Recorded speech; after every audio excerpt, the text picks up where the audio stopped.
Good evening. My name is Joe Hosey, and I'm the editor of Patch. It's my pleasure to introduce Meredith Dobes. She's the editor of the New Lenox Patriot.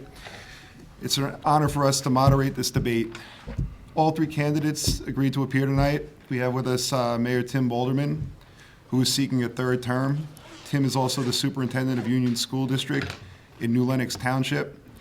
And we have Andrew Englebrecht, who earned a bachelor's degree in social work from Bradley University. Andrew was involved in political organizations in the Bradley Student Senate and now works at Buffalo Wild Wings restaurant here in New Lenox. The third candidate for mayor, Ron Sly, retired as the head of the village's Public Works Department. Ron is now an estimator with Bisping Construction. Meredith and I wrote the questions for the candidates. The candidates have not seen them. No one else has seen them either. There will be no questions from the audience, just us. We have a couple rules for the audience. New Lenox Community Television is taping the debate for future broadcasts, so it's important we have silence. Audience members who talk out loud will be asked to leave. The second rule is that everyone turn off or silence their cell phones, including the candidates. Also, candidates, remember the mics are live, so please don't talk to yourselves or whisper to each other. As far as the rules for the debate, each candidate will be asked a question and given 3 minutes to respond. When there's 1 minute remaining, a yellow piece of paper will be held up. And when the 3 minutes are up, a red piece of paper will be held up. Then, after each candidate's asked to be given 3 minutes, they'll each be given a minute for rebuttal. After the questions, the candidates will be given 3 minutes to offer a closing statement. After the closing statements are finished, the debate is concluded. That's pretty much it. Let's get started. Meredith, please ask the first question. How would you advocate for the Village of New Lenox at the state level to ensure funding it receives from the state, particularly through the Local Government Distributive Fund, is not cut? I should add, though, we randomly chose Andrew's going to lead off, and then Tim, and then Ron, and then the next round will be Tim, and then Ron, and then Andrew, and then the third will be Ron, and we'll proceed that way. Sorry. I think, first off, I guess, as far as experience, I think I do have experience as far as advocacy and community organizing, and I think that the way to tackle the budget crisis would be to organize people in the community so that instead of just my voice and the board of trustees, I think getting people's personal stories of how perhaps services that have been cut to them. I've been on the other side of like I said, advocacy and doing different things with politicians. And the one thing that does really seem to stick is personal stories. And the way to change things would be the more people we could get, more voices we could get to Springfield would be how we make sure we keep as much funding as possible for the village. Tim? Okay. The LGDF is something that's been talked about quite a bit recently with Governor Rauner's proposal for a new budget. I had the opportunity about a week and a half ago to speak with the governor personally about how the Village of New Lenox runs very efficiently. Not only are we providing all of our services to our residents, we're doing it in a manner where we're still able to rebate property taxes, and so I don't think it's fair, and I explained this to the governor and to some other mayors that were there, that when governments run efficiently, they should have to lose some of their revenue to a government that has been wasteful, and that's Springfield. And so the way I advocate now as mayor is by going down on a regular basis to Springfield to meet with our representatives, here at home. The mayor's position is a nonpartisan position. We run as independents. We don't run as Republicans and Democrats. We run as independents. And so I'm fortunate to be supported in this campaign by our state senator, Mike Hastings, who's a Democrat, as well as our state representative, Margot McDermott, who's a Republican. And so I have these relationships down in Springfield, and I happen to know the governor as well before he even announced that he was running. And so I've built these relationships over time, and I'm constantly fighting on behalf of our residents. And when it comes to LGDF, I think my voice is being heard. Thank you. Ron? The governor's proposal to cut the fund is naturally, it's his first blush is going to be at this 50% level. They were talking about the reduction. I don't truly believe that that's going to be the final cut that comes out of that. I think that some of this will be worked out, and I believe he does need to hear that what the impact's going to be on these local communities. But I think, you know, the people of Illinois elected the governor based on his decree to go down there and try and straighten out the, you know, it's our money as well at the government level, at the state level. And so I think he's got what he needs to get done down there. We've sent him there to do that, and I believe that we're going to end up having to tighten our belt here. Ultimately, it may not be at the 50% level, but it's certainly something we're going to have to look into, and I think we need to make sure that we're having funds available when that time comes, that we stay solvent here and are able to provide those core services that are really what the village is all about. Right now, rebuttal for 1 minute apiece if you choose to. Andrew, you start. I think just as far as Ron pointed, you know, the state of Illinois did elect Governor Rauner to. I'm sorry to interrupt. We're having constant concerns. You can't hear halfway down the room. Can we ask you to Sure. please? The microphones are made for the cable, they're not made for the room. So the mics are not helping the volume. So if the candidates could just speak up louder, and the same thing with the speakers, if we can ask you to do that. Thank you. Yeah, just in regards to Rauner's proposal to cut a lot of funding, I think, you know, we did elect Governor Rauner to do a tough job to fix a mess, but I don't think anybody elected him to take from services they use. So we'll have to fight for those cuts not to be done. I think that's it. Very good. Tim? And although the governor was elected to go down and he has a mess on his hands, that doesn't mean that we give up the fight. We still have to fight for the money that we use to provide these services for our residents. And if it is at 50%, which means for the village of New Lenox, $1.2 million, can we handle that? Well, sure we can. Sure we can. As a matter of fact, our property tax rebate is about $1 million that we give. If we wanted to cancel the property tax rebate, we probably could handle a 50% reduction, but that's not right. Why should we? Why should we do that? We shouldn't. Why should we give back our residents' hard-earned money when Springfield has wasted it? And another point that I made to the governor was, there are none of us elected officials that were in that room that day that believe that if Springfield gets just a little bit solvent, they're not going to create new programs and waste money all over again. And so therefore, we have to fight for every nickel. We can't just say, well, he's got a mess, he's got to do what he has to do. We have to fight for our money for our residents. Ron? Well, that's very noble that we're going to go down there and try and fight for to keep that 50%. But I don't think it's going to happen. I think something's going to hit, and we're going to have to be ready for that. And I just believe that we're going to have to, again, tighten our belt, watch where we're spending money, and make sure that we're ready for that when it comes, so we can continue to do the job that the village is supposed to be doing. Very good. Second question, and Tim, you're starting on this one. What is your strategy for commercial and residential development for the village? Yeah, I think we've had a very successful strategy here over the last 8 years that I've been mayor and working with our board. We've got a very cohesive group. New Lenox residentially is the second fastest growing community in all of Will County. We are in the top 7 in the entire Chicago metro area. We also have a long list of commercial growth that has come here, not only retail and commercial, some industrial, and we've seen a great deal of medical over at Silver Cross and with President St. Joe's. So our strategy is twofold. Number one, we're constantly going out there and attracting that type of development, residential and commercial. We've got high standards for that, and we've been very successful.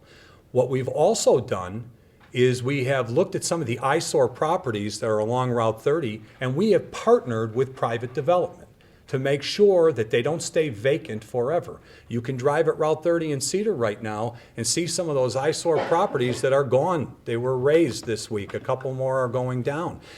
We announced last night that CVS has a letter of intent for $1.8 million for a portion of that. We've got Fleckenstein's Bakery that's coming, and we have another local business that wants to move to Route 30, as well as a very nice fine dining restaurant that wants to come to that area that we're close to closing on a letter of intent with.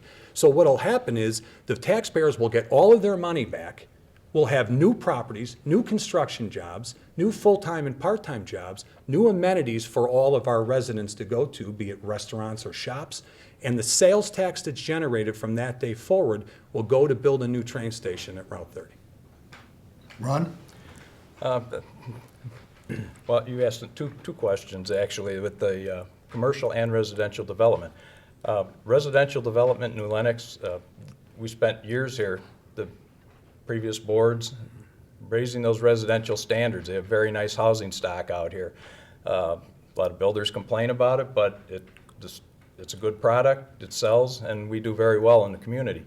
The commercial standards, I don't believe are stiff enough. I mean, I don't want to chase businesses away, but I hear it as I've been out canvassing. People talk about Route 30, that it's just not what they'd like to see out there.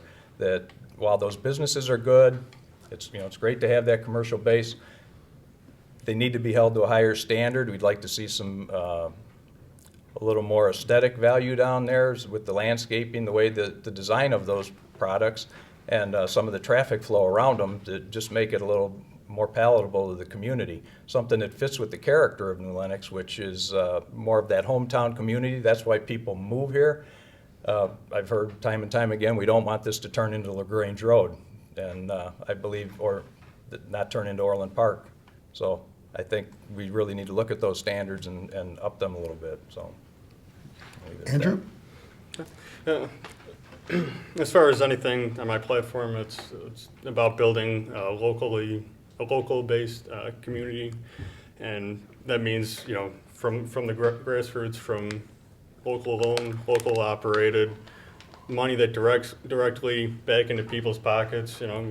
We have plenty of commercial stores moving in, and it's I'm not seeing any more money in my pocket, and I know the rebates that come back personally have been great. But as far as the working families that are struggling here, we need to do more. We need to go complete, local-based, tougher standards of corporations moving in, and build. My one idea would be to build a local farm to table or garden to table. It'd be tough to do the full farm, but a garden to table restaurants, fresh vegetables for perhaps we could get in the fine dining restaurant and drink. But as local bank, a lot of people I've talked to talked about lots of different. We have too many banks. Let's try and get a local credit unions to it constantly reinvest itself right back into the community. And as far as residential, the one thing I'd like to see is some affordable housing for my generation, for people that are either recently graduated, maybe twice, maybe have found work and are still living with their parents like me. I'd like to see some affordable housing and raise the standards as far as wages that are as far as the minimum wage. I don't know, but building businesses where workers have the ownership, so that goes in their pockets, and we have living wage jobs and houses that they could afford right here in the community. Rebuttal, Tim. Okay. As far as our building codes go for commercial, we are very strong in what we request, stronger than a lot of other communities. If what my opponent is talking about is what stores in particular are going there, you have to remember a couple of things. First of all, ultimately, we've got 43 or 44 square miles that are going to be built out here in New Lenox. They talked at a time about a population of over 100,000 people by 2030. Now, granted, with the housing bust, that's not going to happen that quickly, but this town is going to continue to grow. Whether you like it or not, it's coming. People want to come out here. When you have a community of that size, you are going to have a wide range of commercial opportunities of what's going to be there, what type of stores are going to be there. The other thing that a lot of people don't understand is that when something is zoned commercial, and it has the proper zoning, and they meet our building codes, the village cannot say, this particular store can come in, this particular store can't. Now, we go out there and we try to attract certain businesses. The Walmart is something that I know is being talked about. The Walmart was brought in before I was mayor. I was not elected mayor. I was over at the school board, as a matter of fact, while that was brought in. I was here for the ribbon cutting, but I wasn't here for the process of it coming in. But whether you like it or not, A lot of very nice large communities have got those types of stores. And that parking lot is littered with vehicles from New Lenox on a daily basis. So you have to be very careful. It would be naive to think that we can just say to all commercial development, we're only going to have the high-end stores and nothing else. We will see our fair share of that in other areas. The Route 6 out south is going to grow, but you have to have a wide base in town. Very good. Thank you. Ron? Well, we're talking about the commercial standards and the development of those standards. The stores themselves, I know, they're market-driven. They want to come here. We have them zoned. We're going to let them build here. I'd like to see a little more variety down there naturally than what we're seeing. And as Tim mentioned, it'd be nice to have some fine dining establishments, a little higher grade than what we've got there. You know, and everything shouldn't have a drive-through window on it. But as far as those stores down there, it's not a function of the actual businesses themselves as much as the design and development of that plaza that I think could have been a little nicer, and that thing's done. That, you know, it's pretty well developed now. I believe it's something that we need to look at in the future, that we start to see a little more of a buffer along Route 30, a little more setback for some of those businesses, that we're not just planting them right up along the highway in a nice row. Something that's a little more aesthetically pleasing for the community. Very good. Andrew? A couple things I'd like to touch on. You know, Mayor Baldermann mentioned about, you know, New Lenox is going to grow, and it's going to grow whether we like it or not.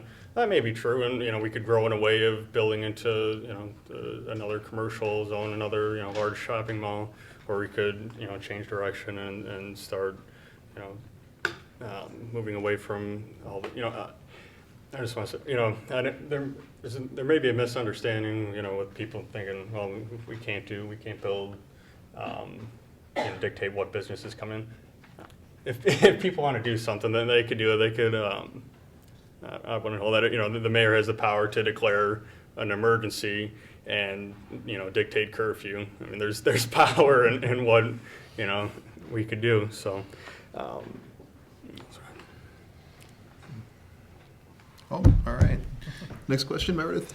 Next question. What do you think the most important role of municipal government is in New Lenox specifically, and how would you work to ensure this role is effectively carried out? And this is for Ron. I really think that municipal government is based around providing those core services that, you know, your streets are plowed, you turn the water spigot on, it comes out, it's safe to drink. You know, the roads are maintained, all of those services, the police department's there when you need them, you know, and the fire department, although it's not a part of the village government per se, is all those services are what are really critical to the village. You know, building and development stuff is also critical, but I think those core services are what people pay for. That's what government was really established for, to provide those things. And I think that's where we should really focus our attention on, making sure that we're providing to the citizens the services at their door, and also being very responsive when they call to the village, that you can give them the answers they're looking for. In the past year, I've been working on, you know, not at the village as I had for 35 years, but on the outside. I deal with a lot of communities. I call there looking for information. I got to tell you, New Lenox does a better than average job when it comes to providing information. You may not think it every time you call there, you don't get that instant call back or the availability of the personnel. We could do a lot worse, but I also think we could do a lot better. I think there's policies that can be put in place. Just work with those employees, empower those employees to do their job. We have good people down there that can answer questions. They just, I think, need to be empowered to do those on a daily basis. So that's where I think we should focus on our services. Very good. Andrew? I think that as far as the local level, that's where people do have the most power, and ultimately, and whatever they think is most important is what is the most important thing to me. And so I didn't running around I obviously have some ideas, but what I'd like to do is to be, if I am elected somehow, is to be the mayor that does take everybody's opinion into account, and start developing a consensus on what is the next, what's the next amenity we're going to provide, what's the next business we want brought to New Lenox, and really it's just in the hands of the people to decide that. Very good. Kim? You know, our charge is to provide the very best quality of life for our residents. And providing those core services is absolutely first and foremost. That's why, even despite a terrible economy, we did not have to lay off any staff members. Unlike almost every other community around, we were able to continue to keep our staff members to provide those services for our town. We have gone from, during my tenure, repairing 1.5 miles of road a year to 7 miles of local road a year. We're talking about side streets in front of people's homes. Those side streets last for about 20 years. We now have the funding mechanism in place where every 20 years you're going to get a new road. So we do have outstanding employees here. We've got a great police department. Joe, you and I had a little go around when we talked about Walmart. People say, oh, look at the crime that came to town because of Walmart. Well, I can assure you, every single community has that crime. The difference is our police officers are catching those people. And that's why it ends up in the news. When you're not caught, it doesn't become part of the police blotter, so you never read about it. But our people are out there making apprehensions. They are arresting. We are the 9th safest community in Illinois. That's outstanding. I am very proud of our public works employees that do a great job out there and under some very difficult circumstances. Our staff at the Village Hall. But it goes beyond that. We have got volunteers, like you see here tonight. We have volunteers in our CERT group. The volunteers are community members that come out because they care about giving back to their communities. So we provide the services not just as paid employees or as elected officials, but by everybody coming together and pitching in. And that's the unique thing about New Lenox. That's why New Lenox is so great, because no matter what happens, our community comes together. As the mayor, I'm very proud to be a part of all of that. Rebuttal, Ron? I really have no rebuttal on that. I agree. We have great employees. They do a great job. I would just like to activate them a little better, give them the opportunity to do it even better. Very good. Andrew? I second that. I have a rebuttal for you. Well, I guess I'll just end up by saying this, and my wife can attest. My phone has been on 24 hours a day since 1994, other than when you used to change a battery and I get on an airplane. It pings every time I get an email, and I can't tell you how many times at 1 o'clock, 2 o'clock, 3 o'clock in the morning, I've gotten an email from a resident just asking a question, and at 1:02, 2:02, 3:02, they're getting a response, and then I roll back and go to sleep. But we have to have that type of attention, and it starts at the top. And I make sure that I do that. I make sure I do that for our residents, and we expect the very same from our employees. Very good. Very good. All right, next question. I believe this is Andrew again. Is this? Yep. What infrastructure issues need to be addressed in the next 4 years? As far as infrastructure, I think our road recently right in front of our house has been paved, so that was fantastic for sure. I think Route 30 is really coming along nicely, but I just think we need to fix the few bumps along Gauger that are constantly there and constantly on 30 that I think we could do a better job of addressing that and preparing for the local, the local businesses coming in. And going forward, I think the major roads are really gonna have to be, might have to expand. So we'll see, and we'll take it as we go. Very good. Tim? Yes, infrastructure is extremely important. As a matter of fact, it's one of the most important things we can do in a growing community is to make sure that we are prepared for that growth that's coming here. You don't want to get caught from behind and all of a sudden the growth is there and then you start building roads or making sure you've got capacity.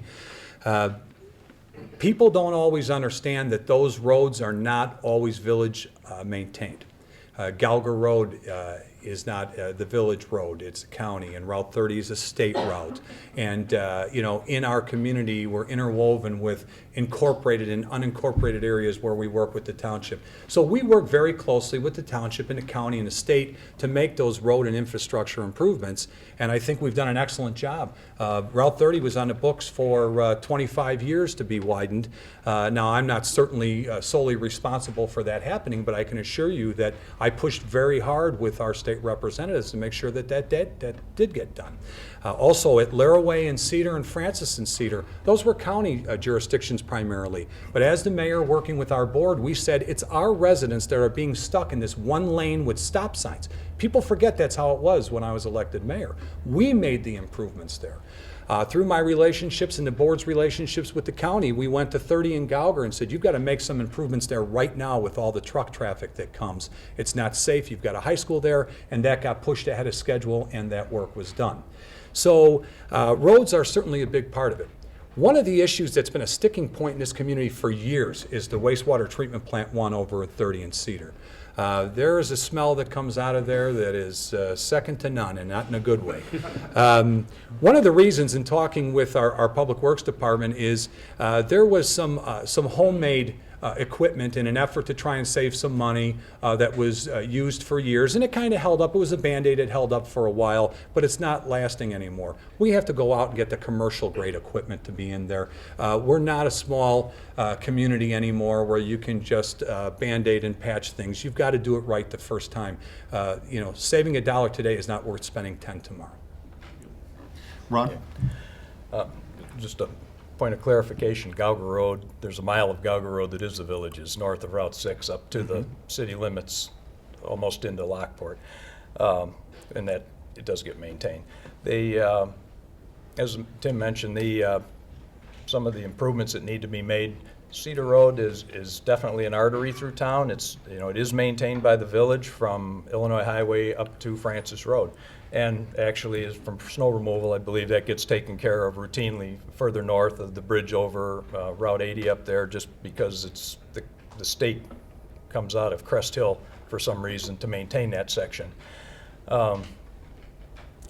As the major corridor through town, I believe that it's time that the S-curve is straightened out. The village purchased property there to, half the property they needed to do that. It's been years now that property's been under village control. That's a major sticking point. I believe that entire corridor needs to be opened up. I know Will County has a plan to put an overpass out at Gauger Road, and we're going to dump that traffic. If that becomes the major route, you're dumping it down on top of a lot of truck traffic coming out of the industrial park, and it goes up to an intersection that, despite being improved, still can't handle the flow of trucks that come through that area.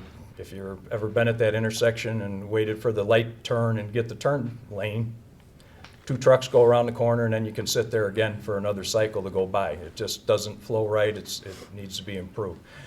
But to focus all that attention and that money on Gauger Road, I think is incorrect. I believe that the major thoroughfare should be, if it's already Cedar Road, the people drive that way. You're not going to get them to drive a mile west to go around that, just to over by right out front of the school here. So I would personally think it would be a better fit for them to go out and put an overpass down over the CN on Cedar Road. That traffic could travel the way it's going now and be a little more evenly controlled than having big lumps of traffic leave once the train goes by and then you can't get out of your street for 10 minutes. Another issue is that water mains. The water mains on Route 30, you see those break, and it's a major problem down there. It affects businesses in that area. That main needs to be replaced. It's a problem. It's it's one thing to have main breaks on side streets that don't affect so many people, but when you got them breaking on a major highway like that, that needs to be addressed. And I think it's time that main be replaced all the way down Route 30 from about Oak Street out to Veterans Parkway, so to alleviate these problems. So that's where I see our infrastructure needs right now. Very good. Rebuttal. I just thought of a couple things that I would like to see. I've noticed people occasionally walking along Route 30 and there's no sidewalks or anything like that, and I know that'd be a huge kind of project to tackle, but as we repair and add roads, I think either sidewalks or bike lanes, bike lanes, if I could go from one side of town all the way to the across the side on a bike or something like that, it'd be, that's a dream.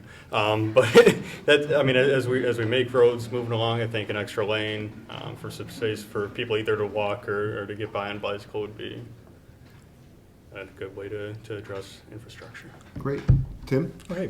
In rebuttal, Cedar Road, we have made improvements to. As a matter of fact, on the south side of town, we did something with the parking lanes. On the north side of town, we added the 3rd lane But the people who live along Cedar Road did not want major improvements. As a matter of fact, before my time, I understand they had yellow ribbons tied around trees saying, "Don't encroach on my property." So we were able to just take a little bit to put that third lane in to make it much safer passage there. So we have addressed it. As far as that little S-curve, where we never have any accidents because everyone just stops and stares at each other, which isn't a good thing either. We are looking at that, but that's also part of the redevelopment. Now, we've talked about the redevelopment on the north side of Route 30. There are people who are looking at redevelopment on the south side. You've got some vacant property over there. You've got some people who are interested in selling. And so we did purchase that one piece, but you'd only be able to make a slight adjustment. And again, it doesn't make sense to spend money on something if there's some potential future development and then you do it all over again. So I agree, we do need to address that, but let's do it right the first time. Ron? The Cedar Road intersection, as I said, we purchased one parcel there. The focus was to purchase another parcel on the north side of that intersection to make that happen. Unfortunately, that parcel on the north side's commercial. It has a high price tag on it, and it's been very hard to make that deal over the years. That shouldn't stop the village from looking at potentially a piece of property to the south of that. There's just a home there. There's other opportunities there, I think, to do something short of just saying, well, we can't do it right now, let's just sit and wait until something happens. So I really think that needs to be addressed sooner than later. And I do agree with Andrew. There's a lot of sidewalks missing in town that when we put the third lane in on South Cedar Road, there used to be a parking lane there that was used as for pedestrian traffic and a bike lane. That no longer exists, so there's no longer a safe passage route short of walking through people's yards to get from Joliet Highway down to Illinois Highway. That's unfortunate. I think the village, when we took that lane away, needed to step up and put another pathway through there to provide safe access. Meredith? In terms of communication, how would you make yourself available to residents if elected? And how would you field any questions, concerns, or ideas they might have to share? I believe you're up, Tim. Okay. Yes. Well, as I stated, I am constantly on the phone, on email, all hours of the day and night with our residents, with our business owners and their concerns. I attend just about every function, and not just during campaign season. I do it all the time. I am doing everything from giving tours of the village hall to Girl Scouts and Boy Scouts, to going to block parties, to going to business after hours, to meeting with homeowners association groups. I am readily accessible. I always have been. There are so many residents that have my cell phone number. I can't tell you how many times I've called somebody and they said, "Oh, I didn't expect to get a call from the mayor. I thought somebody else would call me." Mayor is, it's a job. It's a title. That's not what matters to me. It's being responsive to our residents that matters to me. And so I have always done that. And the other thing is I give people a straight answer. It's not always something that they like, but I don't tell them what they want to hear for a little while, and then they're happy, and 3 months later they're upset because they found out I couldn't deliver or it wasn't true. So people are constantly complimenting me on my accessibility. My wife, many of our date nights are at some village function, and that's okay. My kids, our kids have attended with us. They understand that this community is very important to me. They buy in, they love this town, they've lived here their whole lives, they're happy to be a part of it. I serve as the mayor not for me, but for our residents, and so I'm going to continue to do the things that I do and make sure that the people can always get a hold of me. Ron? For communications, my campaign flyer's out there, has my cell phone on it. I get calls all during the day, into the night, constantly. And that's not a problem. I mean, for 35 years working in public works, there were times where you just didn't sleep pretty much. You would get phone calls throughout the night, especially when severe weather was coming. The cold, frozen water lines, et cetera. So I was pretty much used to being out all, taking those calls day and night. I have no issue with that. I enjoy talking to the public. I'm certainly willing to, to continue to take their calls. That's not an issue. I don't know that, as Tim stated, that, you know, we're calling him back. When I was an employee there, most of the time, you got that call, even though somebody calls the mayor's office and wants to talk to the mayor, they've got a gripe. More often than not, that thing can be handled by a staff member and should be handled by a staff member because that's the program that's set up. I've seen residents during my time that contacted elected officials, that has sewer backup, and instead of just calling the police department after hours number and getting a public works employee brought out there in 20 minutes, it went on for hours because the elected official didn't know who to call. So, you know, that's the sort of things I believe really, although the follow-up's nice, you know, it's great to get a call from the mayor, but you have people on hand that should be able to handle those issues, a lot of those issues, and those people should be given the opportunity to respond before that becomes, okay, the mayor talked to this person, heard their gripe, and it's the situation's inflamed itself. It doesn't, you know, necessarily need to be that way. So I agree, we need to, you know, respond, be accessible to the public, but I don't think every call has to go through the mayor's office. I just don't believe that's the best way to handle those things. We have professional staff members that should be able to handle those problems at any time. Andrew? Yeah, I think we've done a great job of being able to interact and I'm talking with the mayor, and he's been very open to answering any questions, and he's definitely willing to do that. What I'd like to see is more engagement for my generation. We're on the social media, and so I'd like to see some interactive questions and things that way as a way to get a response on, hey, what would you like to see in this development project? What would you like to see in New Lenox? Different things like that. And my phone number is on all my business cards as well, and regardless if there's anything, you know, elected or not, that we'd like to see change here or elsewhere as far as advocating for different things, my number's there, and I'm always willing to help people in any way I can. Rebuttal. Of course. The reality is that we do have ways in place for the public to communicate with the appropriate department at all hours of the day and night. But sometimes people want to talk to the mayor.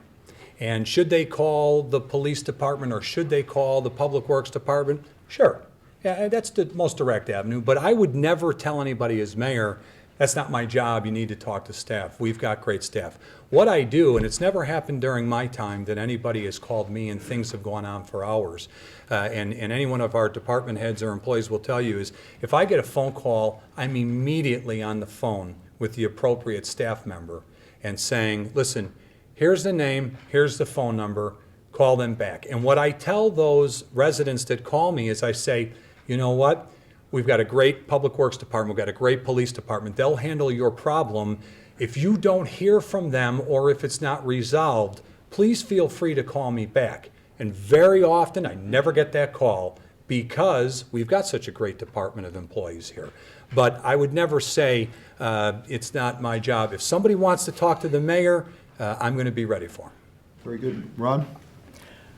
I would never say it's not my job. That's putting words in my mouth. But I just believe we have programs and policies in place. If you have a mechanism to handle that, I don't know why it needs necessarily to go through the mayor's office, because I think once you open that door and people feel that that's their means of getting response to the village, that they have to talk to the mayor's office, the thing starts to fall apart. People aren't going to get the services. Why have these department heads and staff in general if everything's going to be handled by one guy? I just don't think that's the way to do it. Very good. Andrew? You know, in terms of being accessible is great. I'm always open and willing to talk to anybody, debate politics, whatever. That's why I'm here. And I just think some of my experiences. I spent a year doing a year of service with the AmeriCorps for you know, the VISTA program, which is Volunteer in Service to America, at the homeless shelter in Aurora, at Hosey House. I've dealt with interesting people and able to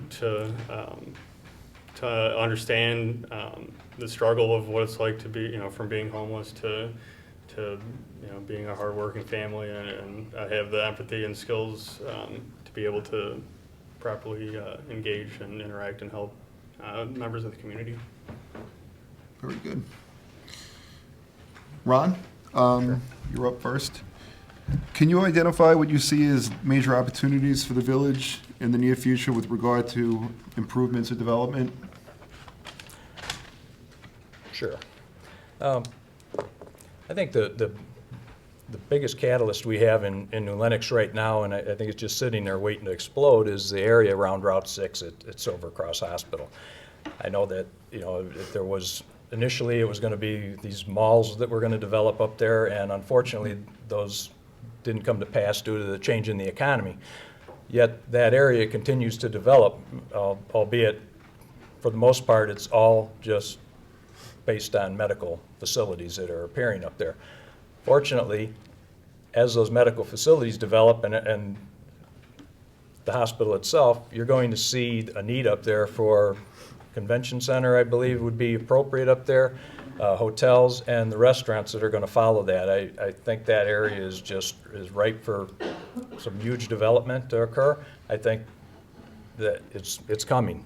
We also have the Laraway Road corridor is also open up for a lot of prime development. Again, I don't want to see it looking like Route 45 up and going up through Orland, but I think there's a lot of potential out there. I'd also like to see this redevelopment down along Route 30 happen, but at the expense of private development, not with the village's involvement to the degree that I believe we're involved in the redevelopment at Cedar and Route 30. I think private development belongs in private developers' hands, and while we can facilitate that, I don't believe we should be hands-on purchasing properties on behalf of any individual developer. Very good. Andrew? I think there's a lot of different opportunities in land. There's a lot of vacant buildings still and things like that across the village, and any chance we could to make sure that businesses are staying, or that there's some kind of agreement in place when new businesses are built in, that you can't just leave that building there if you're going to leave it there and it goes vacant for so long.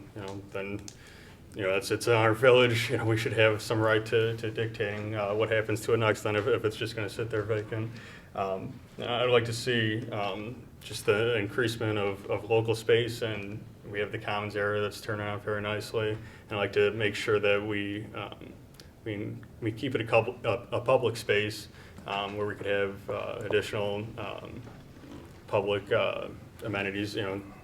Everybody I talk to has a different opinion what they like to see. From a dog park to a community pool to a rec center. There's a lot of different things, and that might not be the ideal location for a dog park running around right by the mayor's office. That might be a little dangerous, but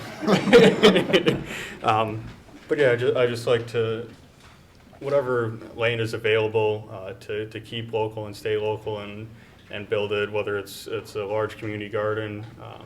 So that we could provide food for local restaurants, and anything we could keep within the community is how we should develop any space with people.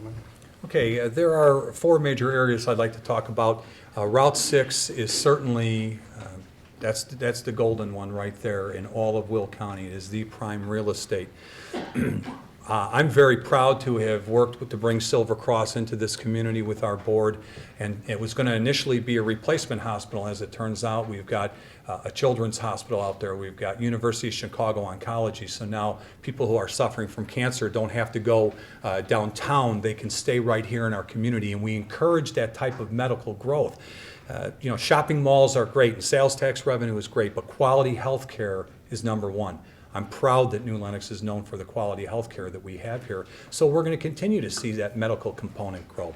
We could have developed Route 6 over and over and over again with strip malls and things that belong in other places perhaps, but not there. So we will wait. But in this economy, when you're talking about the millions and millions of dollars that are required, it's going to take some time to go, and it's worth waiting for. Now, Laraway is also, as the rooftops come, there will be some additional commercial growth along Laraway Road. It's not going to be major commercial growth, but there's going to be commercial growth along Laraway, and those services have to be available for the people who live on the south side of town. We have a Commons Master Plan that includes a pedestrian area where there can be some shops, some restaurants, that sort of thing, a water component where people can gather and you won't just have cars, people can walk. We have this beautiful master plan and it takes a little time to develop, but we are already moving through those phases with the board. And I will touch on Route 30 and our involvement in private development. Private development tried to do Route 30 in Cedar. They couldn't get all 4 parcels. They had contracts on a couple of buildings there. They could not close the deal. As the mayor, I went in and negotiated all 4 parcels for $1 million less than a private developer could do. If we didn't do that, you'd still be looking at the pit stop, the House of Hughes that's been vacant for years. That's not acceptable. The people in this community, I have not had one negative comment about our involvement at Route 30 in Cedar. Not only are they glad that we're tearing that down and bringing in new business, but it's also going to bring a new train station. Rebuttal. While I agree that some of the businesses down there, that especially the House of Hughes, it's been sitting vacant for years, and the pit stop did need to go. It's that building had fallen into disrepair. They certainly could have been addressed earlier.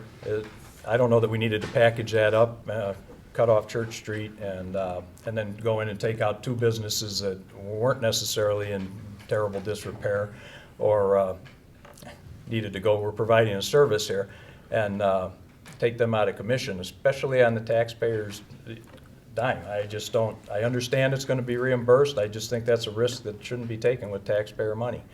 As far as the Commons plan, I think that's great. We did it years ago. The village board had the foresight to do the Commons. There was a more public infrastructure down there, public buildings. The remainder was going to be commercial, so small shops and the like. And now we have the one parcel that really is commercial. We have the bank there that it doesn't have small shops and doesn't provide that atmosphere that was proposed originally. And Trinity Services has taken up the last spot on there pretty much, or not the last spot, but one of the larger parcels that was there as a function of the economy, I understand, but I think we're going at it again, and I don't know that the outcome is going to be that much different. I think that's something that commercial development should handle, that we can partner up with them a little bit on what needs to happen out there, but I just don't think the village needs to be in the process of purchasing all this property and creating a commercial park over there, per se. I believe private development does private development. Very good. Andrew? I just think as far as the current recent development on Route 30 and Cedar there, I have heard it's about time that we've finally been able to do something that's fantastic. But I have heard a few people that aren't too thrilled about the CVS being on that corner there. It doesn't seem too practical, and just the one point of rebuttal I'd like to make.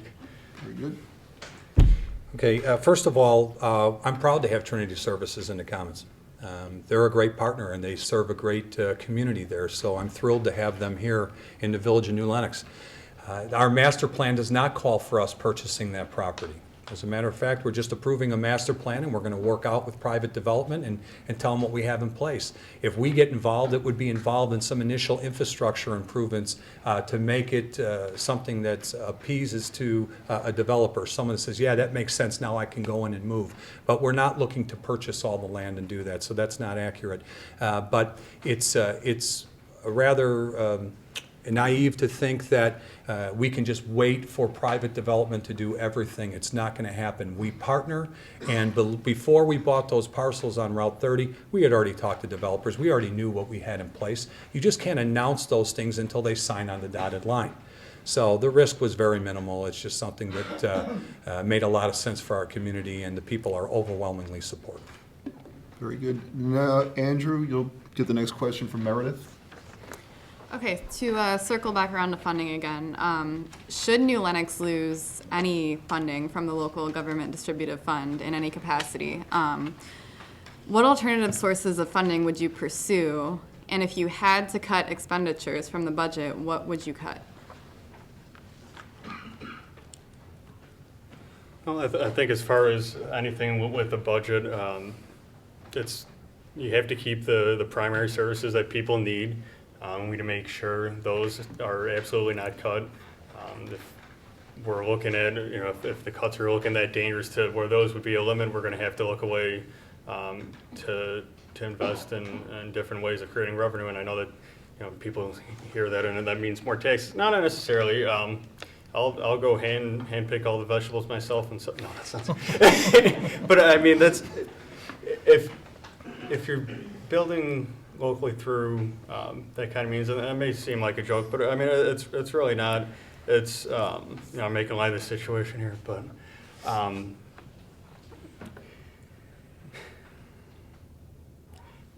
just happy to be here. Yeah. All done? Oh, Tim. Okay, that's all right. This is not easy, even for someone who's been doing it a long time. I give you a lot of credit for standing up here. It's a difficult thing to do. As I stated earlier, could we handle a 50% reduction? Of course we can. We can do it without affecting any services, without cutting any of our personnel, just by eliminating our property tax rebate. But I'm not okay with that. I'm not okay with that at all. So, if this were to happen, and I did have some word with our representative in Springfield today, and there was a budget that was being floated that didn't touch the LGDF for us this year, which is good news. That doesn't mean it's going to be approved, but there's a lot of good discussion that's happening there. And if something does happen, I would be very surprised if it's at that level. We always try and run efficient.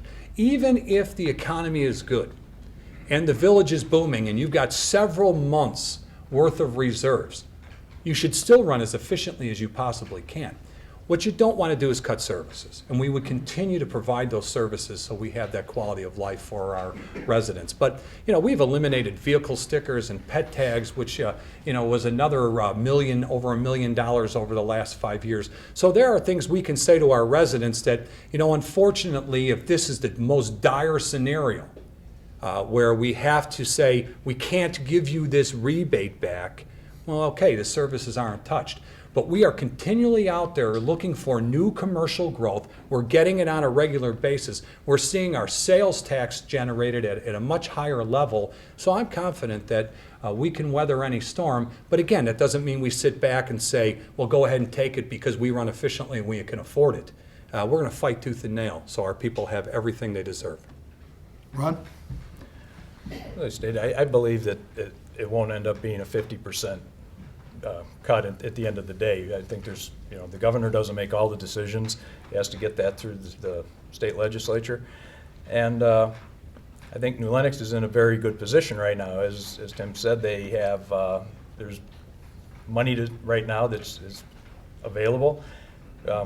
Since the implementation of the utility taxes, I know that money's helped tremendously at the village level. That's how you're paving those extra roads and such. But something that was always in my mind when I was running the Public Works Department was to try and keep costs as low as possible. Public Works, aside from the police department, is probably one of the biggest expenditures the city has. We live within budget as much as possible for many, many years. I was always kind of the spendthrift. I never thought things that you should be spending money exorbitantly. Tried to get the best deal for the community.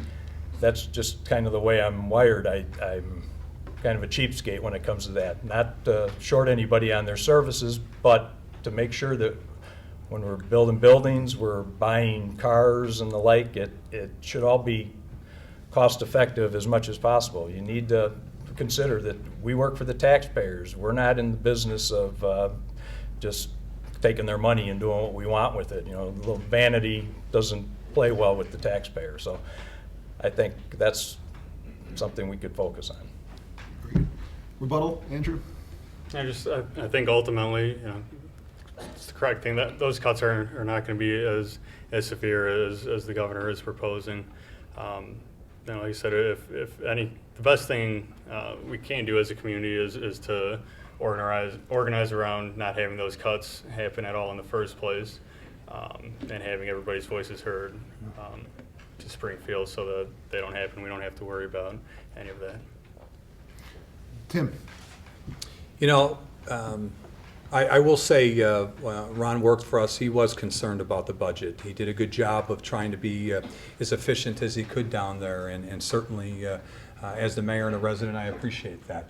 But in my eyes, as I said a little bit earlier, there's a difference between Band-Aiding things together and hoping that they last a little bit longer, but then in the long run, they cost you more money.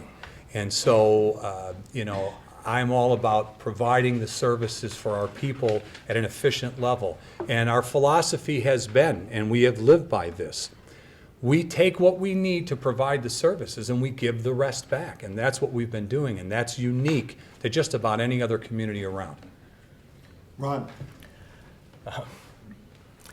As we stated, that I don't think that every move that we made down there over the years to save money was a short Band-Aid fix. I believe that if you allow the employees, I mean, we have good people down there, but if you just give them an endless supply of money, they're going to take that endless supply of money and spend it. I think you need to have some fiscal control on that. I don't think it's just an open checkbook just to say, well, we're going to buy the very best, or we're going to buy the latest, greatest, because we want to make sure that the way we've done it in the past and the things that were tried and true aren't really flashy enough anymore. So I really think we need to get back to kind of the bare bones on some of this stuff. It's got to be functional. It's got to be good for the village and make sure that it gets the job done, but we don't need to spend extravagantly on any of that stuff, on the buildings or the equipment alike. It's just not necessary. Very good. Next question, Tim, you start. What are the biggest challenges the mayor will face in this next term? Well, we've been touching on it quite a bit here tonight. It is the infrastructure improvements. The growth is coming. We're all hoping that this economy is turning around. We see little flickers of that. I know it certainly isn't where it was 10 years ago, but we're hoping that the economy is turning around. Here in New Lenox, we're doing very well. The biggest challenge that the mayor has always is attracting this development. We're competitive with other communities.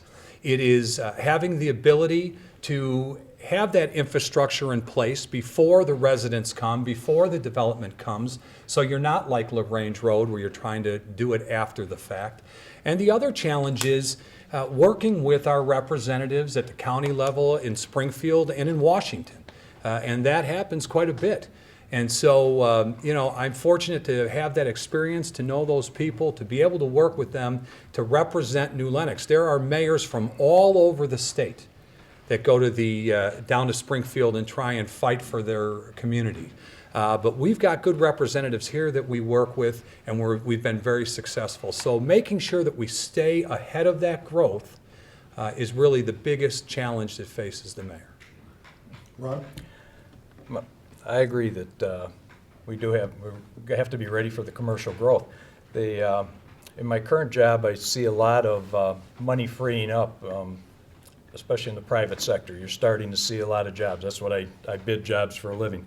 And there's a lot out there. We get bombarded this time of year with a lot of commercial development coming. So I think there's a lot of money that's freed up, that's been backlogged, that's going to come out there. And we do need to be ready for that. But I believe that we also need to have those standards in place, so we're not just getting beat up when these guys come to town and pushed into a position where we don't have those standards set up ahead of time. Then you're playing catch up with them. You can't tell them to go away. You can't tell them to do things that aren't in the codes to begin with. You can suggest, you can do your PUDs and the like, but if you don't have the requirements in place ahead of time, it's just playing catch up with those developers. So I think that's really one of the things we need to address. Andrew? I think being mayor is obviously a huge responsibility. There's 25,000 residents approximately in the village of New Lenox, and I think that the biggest responsibility is that's a lot of people. It's a lot of people to serve, and I look forward to that challenge if I was elected. And in addition to that, I don't think the economy has quite recovered from 2008, and it's a constant. When the next crisis will occur, and ultimately, I think the big challenge of as we grow a lot of different businesses in, and we build for new residents to come to New Lenox, is really taking a community approach to tackling any challenges that come our way. The current crisis, maybe it's not a crisis. I mean, it is to me. Graduating with thousands of dollars in debt and making $10 an hour, and I'm happy to have that kind of job. But finding some kind of new age approach I mean, that can't be the solution to the huge problems we face. Is $10 an hour jobs for residents, and that's a huge challenge, and I look forward to it. Rebuttal, Tim. Yes, Ron has talked a couple times about building codes, and I know he knows this from his years of service. We have some of the strictest building codes out there. We turn development away because they cannot afford to build in our community with what we expect from them. There was quite a bit of conversation about an apartment complex that wanted to come over near Route 30. They were going to make a $54 million investment. Some people are upset that we let them have a conversation with the village. Well, that's what you do. You have to allow people to come before you and make their presentation. But our building codes were so strict that ultimately they pulled it off the table. They couldn't do it. So, the people who work for us know that our building codes are very strict. We constantly have developers and builders that are saying to us, Mayor, cut us some slack here. Where are you at? And we've tried to cut them slack by being more efficient with the paperwork, getting the turnaround done faster, but we won't give up on the quality for what we expect here in town. Ron? I agree that we have very, very good residential standards, and that's, the apartments, that'd be a residential property effectively. But when you get into the commercial properties, it's not so much the actual buildings themselves as much as I believe that the aesthetic and the site plans that need to be tuned up a bit, give us something better to look at. You can go over to Frankfurt, and I'm not expounding them, but you look at the Aldi's in Frankfurt, and it sits back there, very nice setting, and the one in New Lenox is just, it's pretty standard. I think we could raise the bar a little bit and get some things that don't necessarily look like strip malls or just standalone businesses. And I'm not picking on all these, but it's just one that is an easy comparison to a neighboring community. They have these policies and standards in place, and I think it's time we stepped up to that level. So, Andrew? There's been a lot of talk about different business codes and I guess my point in all this is, that's exactly if you're letting, it's a fine line. I understand the need for businesses to grow and to, a lot of things are out of the hands of the mayor, perhaps, of who buys different businesses. But that's the fine line between letting companies do whatever they want and buying everything up and buying up all the land and everything, and between building a community that we'd all like to see. And I think we should listen a little bit closer to what people in the community would like. Very good. Ron, you're up. okay. Meredith? What is a specific example of a way that you could use your previous skills and experience in office if you were elected? Well, as I stated, I had 35 years at the village. I worked and touched virtually every department to some level. Most of the jobs there, I didn't perform every job, but it was certainly integral in a lot of the activities, when it came to purchasing squad cars and seeing their maintenance done and such. That was something that went through Public Works. So we had that interaction. We worked with the police department. We worked with all the other village departments on various levels, or at least I did as a department head.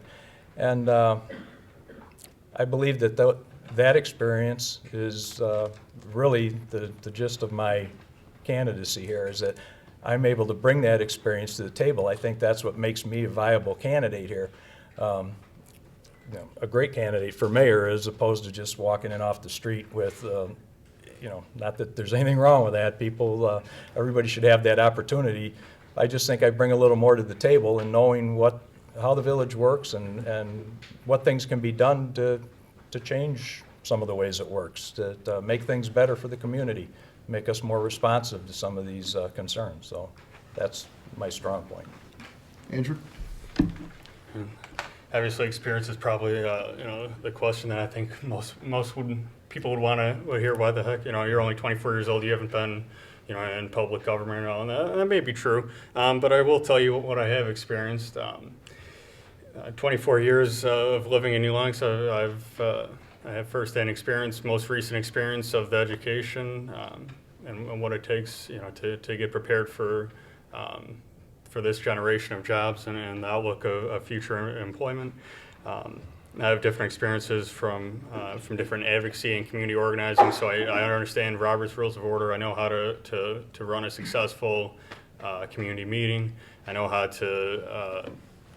I'm a community organizer, but I've been doing that for about 5 years now, on different issues with various different groups, starting on campus to most recently starting my own venture with a coalition that's tackling higher education and the corporate takeover of that public service. And I think as far as successes, examples of one of the biggest challenges obviously right now is the looming budget crisis from the state, and I have success in dealing with legislators as well, maybe not as much as some, but we were able to, with the Chicago Coalition for the Homeless in my time at Hesed House, we were able to, there is a line that should be in the budget for homeless education, and we were able to get that for the first time put in the, there's no guarantee that any money will come, but it's a guarantee that will be in the discussion. So, Tim? First and foremost, I believe if you want to be mayor, you've got to care about your community. You've got to care about your residents. And there's no doubt in my mind that each one of us up here truly cares about this town that we live in and the people who live here. So, Andrew, don't sell yourself short on experience. That's the first thing you have to have is compassion and a passion for your community. I certainly have that. But as far as the technical experience goes, I too worked in a municipality for over 22 years. As an employee liaison, I worked with a public works department, a fire department, a police department, a village hall staff. As 4 years as a village trustee, I worked with our village board, with the mayor at the time, with all of our department heads and employees.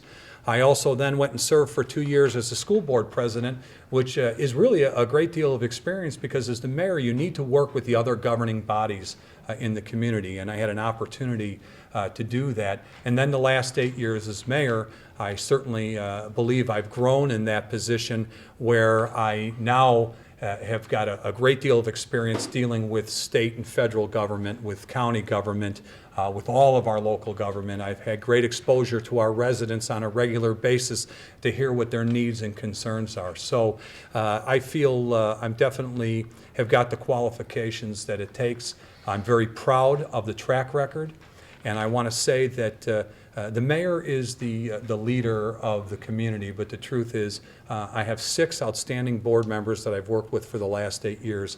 We are a different group, and we go back and forth, but it's always respectful. It's a transparent, cohesive board, and I couldn't do what I do without them and without the employees and without the residents, quite frankly, pitching in. Very good. I really have no All right. rebuttal to that. Fair enough. I just want to highlight a couple of additional things. As far as experience, it's not only about the quantitative experience and the years of what you've been doing. If you're not learning nothing while you're doing it, that's it's irrelevant. And talk about experience with our current Congress in D.C. there. So experience can be a bad thing, and I hand it to Mayor Baldermann and Mr. Sly of their experience in the village. I think I offer a different perspective, an understanding of the current problems we face not only in this community but across the nation. And if one thing I do have experience with over the last several years particularly is not only just community organizing, but organizing against corporate greed and corrupt politicians. So if there's any corruption, no, no, seriously, it's not a personal take. It's a serious issue of if there's any corruption in terms of government, you don't have democracy. So I've a lot of experience in understanding that issue and working on the outside of on different advocacy, working outside of on the other side of the aisle, if you will, on outside of not being in perhaps the mayor's seat, but working with different elected officials. Excellent. You're leading off again, Andrew. This is the last question. After this last question, after you guys do the rebuttal as well, we'll have the closing statement. But ideally, what kind of community do you want New Lenox to be as far as population, density, and amenities? That's an interesting question as far as population. Ideally, I'd love to keep the residents that are here happy here and have those amenities that they'd like to see, and it really is simple as that. As far as people in my generation, they're either still stuck, by and large, not everybody's. Some people have found good careers and have moved on, but that's not always the case. And there's either people like me that are still living at home, or they're out of here. They don't really they've gone through the schools. They've wondered why there's nothing here. And I'm just saying I'd love to build a community where people want to stay and build amenities that would keep them here. Tim? As far as population goes, again, at 43, 44 square miles, ultimately, and long after I'm gone, the town is going to have a massive population. I like the way that we've been growing. As has been pointed out by my opponents here, we do have great quality residential standards, and so that population is going to come. I want to make sure that we've got a variety of housing stock. I have 5 children as well and a grandchild. I love them. They love New Lenox. My 2 oldest kids went to Schmuel School, so we've been here for a while. And I'd love to see them stay in this community as well. And when my kids are grown, my wife and I want to stay here so we're close to our kids and grandkids if this is where they choose to be. So that growth is going to continue. I like the pace that it's growing at now. It's very controlled and measured, and I'm really happy with that. Our goal as a board is to make sure that you never have to leave town if you don't want to. That's why we were so excited about all the quality health care that's here. That's why we do try to bring in different businesses and restaurants, and that has to be able to fit for everybody. You have young people like Andrew that can't always go sit at a fine dining restaurant. We were all there when we were kids, taping dollar bills together to pay for a pizza. I mean, we've all been there. And then we've got some people that want to be able to spend a little bit more money. So I want to make sure we've got that variety of amenities here. But ultimately, I only want you to have to leave our board. I want you to leave our borders if you want to. I want to make sure we provide all of that here for you, and I think we're doing a good job of planning for that and heading in that direction. Rob? As far as, the town, I've been here 55 years, or 54 years. I've seen the town grow. I think it's still a wonderful community. It's still a bit of a bedroom community, and I don't see anything wrong with that. For housing stock, I know there's always pressures to provide a little bit of a lower income housing or more affordable housing, and that's great. I believe that one of the better ways to handle that is to reinvest in the neighborhoods we have existing. Going historically, homes weren't all, everybody didn't live in 4,000 square foot brick 2-story houses, and some of the stock that you tend to see now. I really believe that by going back again with our core services, but to reinvest in those existing neighborhoods, because that's what's going to keep this community whole, and it's going to offer opportunities. Those homes are less expensive in some of those areas, and that's going to offer opportunities for people to stay here, the youth. I have children. My son's bought a house right on the border of town here. that they can afford. There's homes out there, it might take a little elbow grease, but I think that's the way we should be steering the community. I'm certainly not in favor of any large rental units that is what was brought before the board. That's scary to me. I just think when you lack home ownership in those units, you're asking for problems that thing can turn in an instant, regardless of what kind of prices you're charging for rent on those. So I really think that we keep our standards up to snuff on the, especially the residential properties, but because there's going to be homes that have been built over the last 30, 40 years that people are going to grow into. Those homes aren't going to be as expensive as the new stuff and what it takes to get into those homes. So. Rebuttal, Andrew. Are you saying that Buffalo Wild Wings is not a fine dining establishment? Well, now that you work there, it is.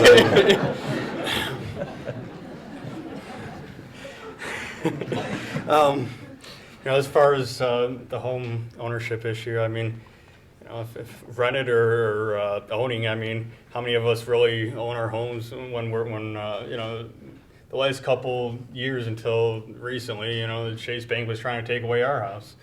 So do we really even own that, and what kind of, what kind of? I think that's kind of ridiculous to assume that a rental unit would. I don't know. I'm not sure the point. Maybe clarify, but I'm not sure what the point of that was. But I'd like to see some affordable housing so that I could live here. Tim. And I agree. We do have some very nice older homes that were starter homes for some people, or they become retirement homes for some people. My very first home that I bought with my family in Tinley Park was a small ranch home, a vinyl-sided ranch home, and I was happy to be there to start raising a family. And so we have a lot of those in town, and I think that's outstanding. And so that's the type of housing stock that I'm talking about. Coming from a community that was 70% multifamily, I saw what it did. And in the 8 years that I've been mayor, we have built 0 apartments. The apartments that are here in town were built before I was mayor, long before I was mayor. So, but as I said earlier, when somebody wants to make a presentation to the board, you can't just say, I don't want to hear it. I mean, you've just heard a resident here who said, I wish there was something that I could afford to live in. So you have to allow them to make their presentation. You can't just on your own personal bias say, no, I don't want to hear it. You let them make their presentation, and if it's up to the standards of our community, you say, okay. If it's not, it goes away. And in this particular case, it's off the books. Ron? Let me just clarify. As far as rental units go, as I said, a lot of these small homes are rental units that people have bought as investments, as long as they're maintained, that somebody's locally is watching that and taking care of them. I'm a big fan of some low-density rental units where they put them over commercial buildings. That's a nice fit. You get a little mixed use going in there, and those sort of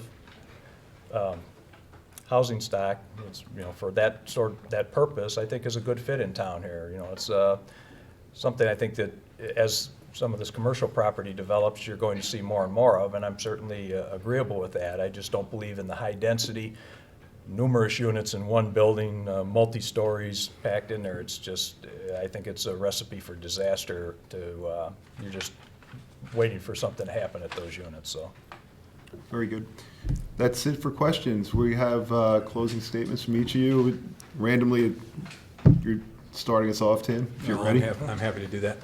First of all, I want to say thank you for moderating this, and to all of the residents that came out to take time out of their busy schedule to be here, and certainly for our Channel 6 crew for being out here. Then I'd like to say thank you to my two opponents. As the mayor, they're not just opponents, they're residents, and they're residents first and foremost, and that's why throughout this campaign I've made sure that I've run a very positive campaign. I've only talked about what we've done and what our plan for the future is. I'm not interested in personal attacks. That does nothing for me. It kind of diminishes the office of the mayor, and not only do I want the residents to be able to respect what I do, but more importantly, my wife and kids, and I think I've done that well.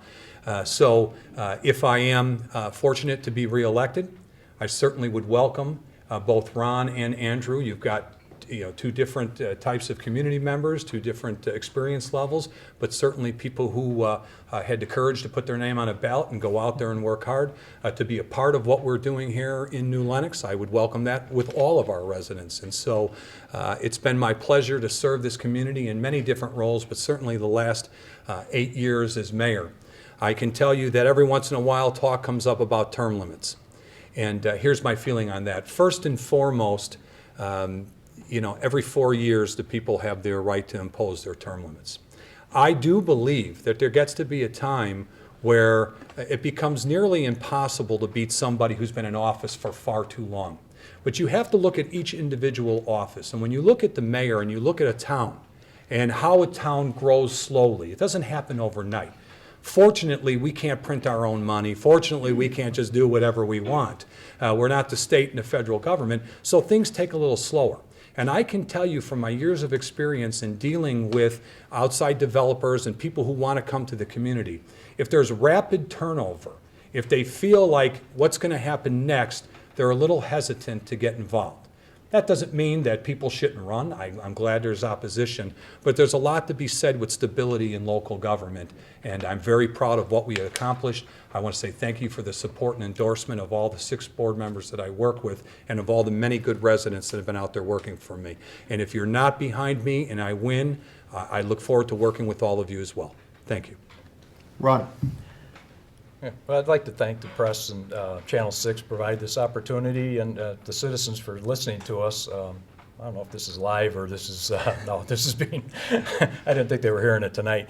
But anyway, for giving us this opportunity, I'd like to make sure everyone goes out and vote. I urge you to go out and vote on April 7th or take advantage of the early voting that's going on right now through April 2nd. You can go right to the Village Hall and take care of that. And thank you for taking the time, and consider me when you go to the polls. Thank you. Andrew? I think, at first, when I was going out to get signatures and I saw how many signatures it would take to even get on the ballot, even as it was only 96 to get on the ballot, I wanted to make sure that that local democracy is a thing, and whether we really don't have choices perhaps sometimes at the federal level, at the state level, but I think right here we have 3 residents, local residents of this community that are willing to serve, and I want to thank everybody that's given me any kind of support so far, and going forward, I hope to get. I hope not to make $10 an hour at Buffalo Wild Wings forever. So I hope people do consider me.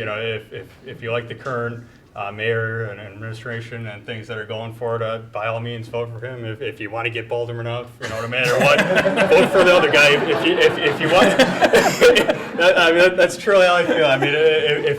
If you want the crazy young guy that's a social worker to be and really cares about people and has a different perspective, regardless if I somehow get elected or not, I hope to constantly serve people, and my number's on the card. If there's any ideas you want to tackle at the state or federal level or whatever it may be, I'm open to serving people in any ways I can, and thanks to everybody for putting this on and coming out. Excellent. Well, that's it. Thank you. Welcome.